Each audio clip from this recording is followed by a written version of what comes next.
Hey guys, welcome back. I hope you're having an amazing day. Let's get right into the stories. The first one is an entitled People Story.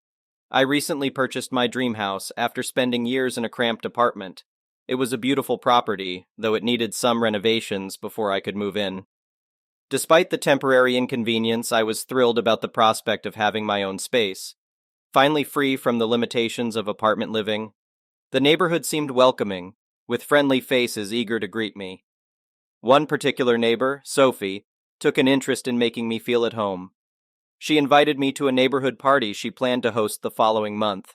Another couple, Karen and Steve, seemed friendly enough, but I sensed something off about them. They were overly curious about my moving in plans and the contractors working on my house. However, I dismissed my suspicions as mere curiosity. As the renovations progressed, unbeknownst to me, Karen and Steve devised a scheme to take advantage of my absence. They manipulated the situation, convincing the contractors that they were extended family members helping me prepare a surprise for my move-in. Sadly, the contractors fell for their ruse, allowing them access to my house without my knowledge. Karen and Steve wasted no time in turning my home into their personal party venue. Their friends left behind a mess, staining surfaces and leaving trash scattered throughout. Instead of cleaning up, they treated my house as a storage unit, dumping their old furniture, clothes, and other miscellaneous items inside. The neglect extended to their neglected pets, which they left behind to soil the floors and further damage the house. To add insult to injury, they parked their vehicles on my lawn and driveway, ruining the grass and leaving even more trash behind. Thankfully, Sophie grew suspicious of their behavior and contacted me, urging me to take action. Overwhelmed with anger, I realized I couldn't confront them alone. Concerned for my safety, I decided to involve the authorities. I called the police to report the illegal activities taking place in my home. Additionally, I arranged for a tow company to remove the vehicles parked on my property. When the officers arrived, I explained the situation and showed them the evidence of Karen and Steve's unauthorized occupancy and the damage they caused. Karen and Steve vehemently denied any wrongdoing, claiming I had given them permission. Thankfully, the police saw through their lies and supported my claims. I decided to press charges, but I also hatched a plan for a more satisfying form of retribution. While cleaning up the mess they left behind, I discovered drug paraphernalia and a strong smell of marijuana permeating the house. I saw an opportunity to gather evidence of their involvement in illicit activities. I discreetly observed their interactions, capturing incriminating footage of drug transactions and drug use on their own property. One fateful evening, they carelessly left the garage door open while getting high, unaware that I was vigilantly watching. Seizing the opportunity, I immediately alerted the police to their ongoing illegal activities. The officers swiftly arrived and apprehended Karen and Steve, collecting evidence to support their arrest. The consequence of their actions extended beyond my personal vendetta. It turned out that Karen and Steve's drug involvement was far more severe than anticipated. Their arrest led to the discovery of a larger drug operation, resulting in the loss of their home and custody of their neglected pets. With justice prevailing, I decided to take legal action to recover the damages they caused while invading my home. Meanwhile, I rescued one of their mistreated dogs and provided her with the love and care she deserved.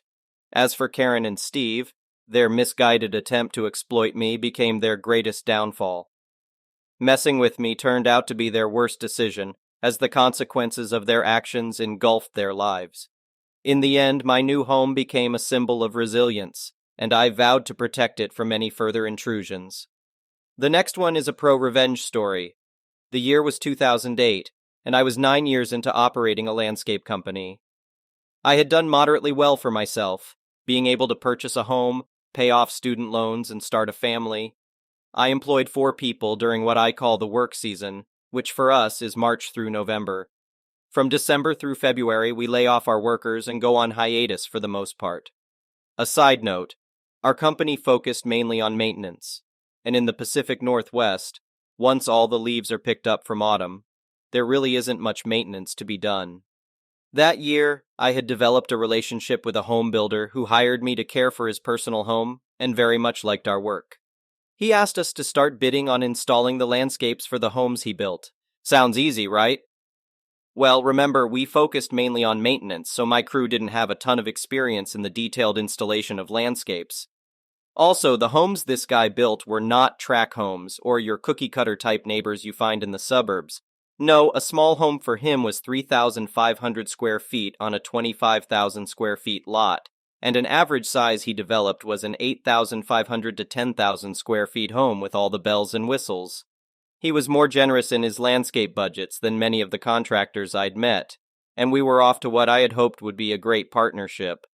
We finished the first 4 projects he handed us, and it was now the beginning of December when my maintenance side of things dropped off.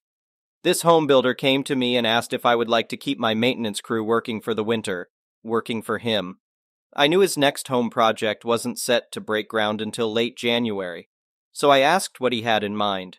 He told me that he and his son had been experimenting with spray foam insulation in their homes, and had decided to invest in purchasing equipment to start their own company.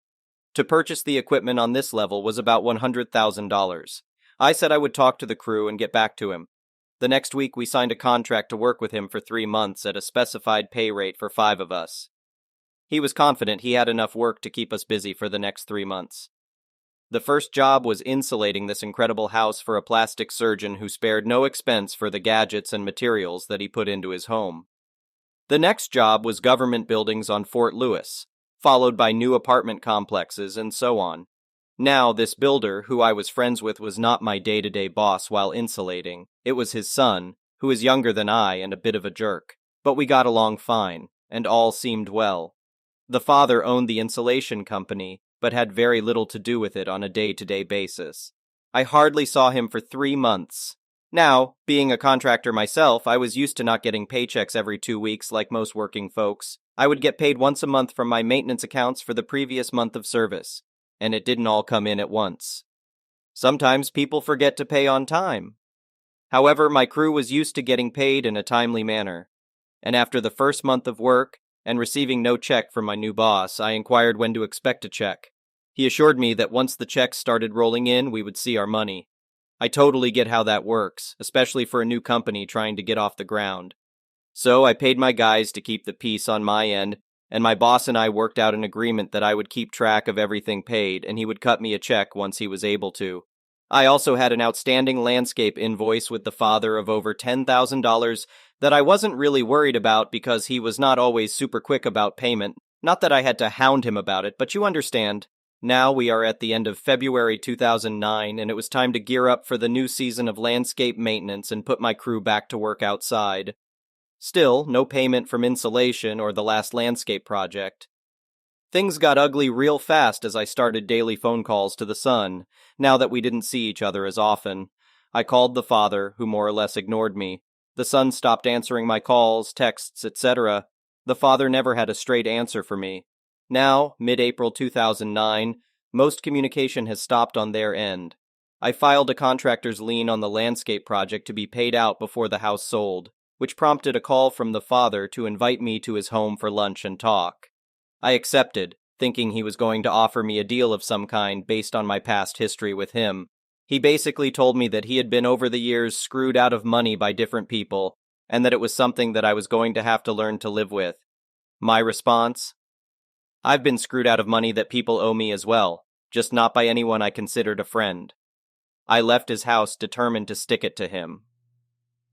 On May 5th, 2009, I started a spray foam insulation company with the same level of equipment that he had, but about a year less experience than he had. On May 7th, I got a call from the father asking a landscape question, acting as if we were on normal terms. My response was, "Oh, I don't landscape anymore, I spray foam." He asked, "What are you talking about?" When I explained to him that I was operating a spray foam insulation company, he ended the phone call rather quickly. I then received a phone call from his son 5 minutes later, who had ignored my calls for the last many weeks, threatening me that he would destroy my hopes of making it as an insulator, and that no little landscaper would make it in this community. A side note, with my newly formed company, there were now approximately 5 companies in the Pacific Northwest performing this kind of service. It is a small circle of people in the insulation world, and the word gets around pretty quickly about who does what, etc. Our very first job was handed to us by our material supplier, which happened to be his supplier, and that job was a fix. Apparently, that very first job we had worked on, the plastic surgeon's house, was insulated incorrectly and had poor workmanship. Luckily, my only involvement in that house was prep work and clean up. We ended up removing all of the insulation and reinstalling it, which amounted to about a $65,000 job. The owner of the house turned around and sued my old boss for it, and won. We then acquired the government contract at Fort Lewis that he had due to poor communication on his part. Anyway, we systematically took apart his company by being better and honest with people. The story spread in the spray foam insulation world, and we became somewhat hero-like in this region because they had screwed over so many people. Oh, and at that time, if you might remember, the housing market took a giant dump, and guess who had 4 very large houses sitting out there that couldn't sell? Yep, the father who ended up going bankrupt by mid-2009. The son, on the other hand, kept his head above water somehow a bit longer. But in October of 2009, I got a call from a repo man asking if I knew the son and where to find his spray foam equipment. My father-in-law happened to be a retired cop and PI, and I put him on the case to find said equipment. 2 days later, he called with the address and specific location of the equipment, which was behind a barn on an island with the tires aired down. I made the call to the repo man, and 2 hours later, he called me from his lot as he was pulling in with a very large trailer behind his truck, asking where he could send the bounty check. I kept the insulation business for about 3 years before being bought out by another company. I also kept the landscape company and still run it to this day. The moral of the story is landscapers may work in the dirt and seem simple, but piss one off, and they will ruin you. The next one is a petty revenge story. I recently started working in an office. I'm not very happy about it as I prefer working from home, but it's only temporary, so I'm hanging in there. Since I'm trying to save money, I bring my own lunch instead of eating at one of the many restaurants near the office. Soon after I started, I noticed my food going missing from the break room. After digging a bit, I discovered who the culprit was. One of my co-workers, let's call him M, decided it was okay to take my lunch without asking for almost a week. I had to put a stop to this, but since I had no hard evidence like a video of him eating my stuff, I decided to take justice into my own hands. You see, M is a Muslim and apparently very serious about it, to the point that he has to let everyone know about this at least once a day. There's nothing wrong with being serious about your religion, mind you. But when everyone knows you as the Muslim guy because that's the only thing you talk about, you may want to diversify your interests. To me, however, he's known as the lunch looter. Since it's my lunch after all, and I have absolutely no dietary prohibitions, I decided to prepare myself a delicious pork sandwich. Pepperoni, ham, smoked sausage, chorizo, bacon, pork leg, cochinita, and even some chicharron for good measure. Oh, and don't forget extra jalapenos. Normally I don't like them, but I want this one to pack a punch. I call it the Squealing Supreme. Surely any person who adheres to religious rules would be a fool to even go near my succulent sandwich, right? Well, it seems like M is the type of person to grab food from the fridge without checking it first, which led to hilarious results. At some point before my lunch hour, the office was set off by bloody screams coming from the break room. When someone ran off to check, they found poor M crying about eating pork and saying that someone put non-halal meat in the fridge. This was my cue to get HR involved. This level of drama wouldn't go unnoticed anyway, and catching M eating my sandwich was all I needed to get them on my side. Sadly, the payoff wasn't great. He was let off with a warning, and his excuse for taking my lunch is that I always brought halal food, basically just chicken and vegetables. So he took it. It's not that he thought it was for him, he just said he targeted my stuff because I was the only one bringing clean food. He was still quite pissed, and in the last few days he's been giving me the death glare. Morale of the story: don't take people's food. Who knows? Maybe they enjoy the food your religion considers sinful. The next one is an entitled people story. This happened about 10 years ago. I was 22 at the time and had to have knee surgery to clear out shredded cartilage about a week after my birthday. This story takes place 3 days after the surgery. My mom, a nurse important for later, my husband, BF of 2 years at the time, and my best friend decided to take me shopping to try to get my mind off the surgery and to pick up craft supplies so I wouldn't be bored while off work. I should mention it was an orthopedic surgery, so I didn't need to use crutches if I didn't feel the need and should be walking some. When we got to the craft store, not our first stop. My husband and best friend made me use one of the store's wheelchairs. I was being stubborn because I could still walk, just not very fast or as long without breaks. Since I really didn't want to be in the chair, my husband and friend decided to make a game out of it, like who could push me the fastest. Now, you might think we were wrong, but let me state this was in the middle of the day on a Monday, so the store was not busy, and my husband and best friend would check the aisle to make sure the coast was clear. After one of the speeding events, I was looking at something in an aisle, and my mom pulled my husband and best friend away to look at something. It was something she thought I would like and was going to get it as a surprise. Well, I decided I didn't want whatever it was that I was looking at and stood up to put it back. This is when Karen appears, berating me for using the wheelchair as a toy and how there are people who actually need it. I calmly explained that I just had surgery and that is why I am using it. She then goes on and on about how she saw what my friends were doing and that I am obviously lying. I explained that they were trying to make me feel better, and I would tell them to push me normally from now on. This did not appease Karen, and she is still berating me. At this point, I roll up my pant leg and show her the compression bandages I am still wearing. She goes on about how that means nothing, and I could have just wrapped my knee as an excuse in case we were caught, and she bet the other people with me also have their knees wrapped. My group returns at this point and says the same thing as me. Karen is still not having it, and we are all lying. I look at my mom and ask if I can take off my bandages, as they were supposed to be removed the next day.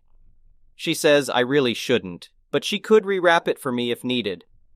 At this point, I take off the bandages before anyone can stop me, showing Karen my knee in all its post-surgery glory. It was bruised, swollen, and crusty at the incision sites, and you could still see the iodine on my skin. Karen's face goes white, and she looks like she is going to be sick. She starts stammering about how I didn't need to go that far. As my mom is rewrapping my knee, scolding me and Karen under her breath, I look at Karen and say, "What else did you want me to do? I told you, they told you, I showed you the bandages. You wouldn't get off your high horse and insisted we were lying." At this point, a staff member comes to check if we need any help, and Karen runs for the door. We had a pleasant rest of our day, and stopped for ice cream on the way home. The next one is an entitled people story. So this happened a few years ago. For some context, I was a 22-year-old, F. Though I do have a baby face and could pass for 16, 17 years old easily. I had a Yamaha motorbike, 125cc, meaning it could easily go 70 miles per hour. My dad raced motocross and I've been riding bikes my whole life. He taught me all the road rules and safety do's and don'ts, so one day I'm riding to visit my uncle who lived in the middle of nowhere and the roads there are all 50 miles per hour and have extreme bends, and on each side of the road is a massive ditch. I'm going 55 miles per hour, only slowing when the bends are bad. Cue a Karen with 3 kids, all under 10, in the back, tailing me. And I mean tailing within a couple of feet to the back of my bike. I speed up to ignore her, and she pulls her minivan to the side of me and tries to force me to the edge of the road, which is just a ditch. I slow and let her pass, my heart racing as I barely keep my bike upright. You'd think this is where it ends, right? Nope. I was maybe a few miles from my uncle's at this point and have to go through a village high street to get there. As I'm going through, I see Karen. Her minivan is blocking the street, and she's standing with her door open in the road, her arms out as she tries to stop me and force me off the road. I just managed to get past her as onlookers were yelling at her to stop. I go the last few streets to my uncle's and stop down the road, parking my bike and taking my helmet off. With a screech, Karen's minivan pulls up in front of me, and she runs towards me, screaming, "What the duck is wrong with you? Don't you know how to drive?" When I just stare at her, she screeches again. "Only cars can drive on the road. Bikes have to drive on the side or pavement." Yeah, nope. That's so wrong. That thing can't go fast enough to be on the road. You should have pulled over when I told you to. I'm going to report you. At this point, I see my uncle coming outside, his eyes shifting between the Karen and me. Now, something to know about my uncle and me is that we are crazy close. Both pranksters. Also, my uncle is 6 feet tall and not a small man. So without skipping a beat, I put on a fake sad face and run to him screaming in a terrified voice. "Daddy, this lady tried to grab me off my bike and followed me home." Where I live, you can get a provisional license before 18, meaning I could have been a minor. Trying not to laugh, my uncle puffs up his chest and yells out at the woman who had run after me and was now behind us. "You followed my little girl home? She's a child." Karen's face went white, and I swear she looked like she had crapped herself as she tried to defend herself, only for my uncle to interrupt her. As loud as he could, making sure every nosy neighbor had come out, he screams, "What are you, some kind of pervert? I'm calling the police." Without blinking, Karen runs for her car, speeding off with 3 confused-looking kids in the back. As soon as Karen was out of view, I told my uncle what happened, and we both laughed as we went inside to see my aunt laughing, as she had watched the whole thing through the window. Update. Okay, so just for clarification, I didn't have a camera as this was years ago, when they costed a lot more than now. And yes, I could have pulled over and called the police, but I was on the bike, and my phone was in my backpack, so I would have had to stop, get my bag off, and grab it. And if you've used bike gloves, you know it's not possible to use a phone with them. I had no intention of stopping, spending all that time, and giving her the opportunity to run for me. As for the police afterwards, I was just happy she had ducked off. The next one is an entitled parent story.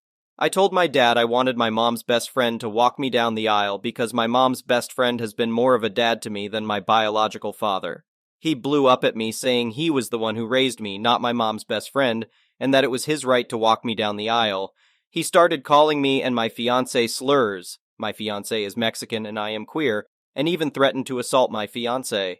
He had already insisted I was gay and trans because my fiancé brainwashed me with his democratic views, when my fiancé isn't a Democrat and had nothing to do with my identity. He kept saying I needed to grow up, and that it was his right to walk me down the aisle as my dad, claiming he did his best for me. So I pointed out that he sat by while I was beaten, starved, and verbally abused by my first stepmother. He then stayed with the second stepmom after she tried to strangle me until the cops made him leave her. He also refused to come to the birth of my nephew/his grandson unless he could bring stepmom number 2, despite her assaulting my sister. I highlighted all the abuse and neglect he put me through growing up, and he still insisted he should walk me down the aisle, even though he doesn't approve of my fiancé because my fiancé isn't white. I uninvited him from the wedding, and am going to try to get a restraining order against him. Thank you for watching. I would really appreciate it if you could like the video and subscribe to our channel if you haven't already. We'll see you again tomorrow.